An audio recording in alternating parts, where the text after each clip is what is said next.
यार तुझे वो गैलरी दिख रही है छोटी सी, वो देख। हाय हमें तो दिख रही है, तुझे दिख रही है? हमारी बैटरी निकल पास। भाई बजा रही है तेरी। अरे छोड़ यार कोई बात नहीं, चलो आओ यार कॉफी पीने चल रहे हैं। कॉफी?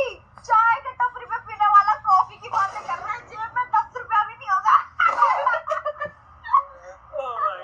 जो तू बालों में हाथ मार मार के बन रही अरे है ना। भाई मेरे पास बाल है इसलिए बन रही हूँ, तेरे तो वो भी जा रहे हैं धीरे धीरे। मैं कुछ बोल दूंगा ना तो चिढ़ जाएगी तू। चिढ़ जाऊंगी?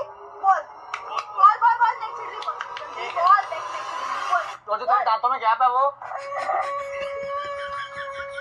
यार मैं तो मजाक कर रहा था तेरे साथ।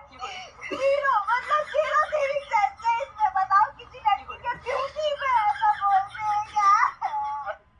भाई ऐसा ही होता है, लड़कियां जितना मर्जी मजाक उड़ाई जाए लेकिन जब हम उड़ाते हैं तब रोने लग जाती हैं। ऐसे होता है ना आपके साथ, बताना।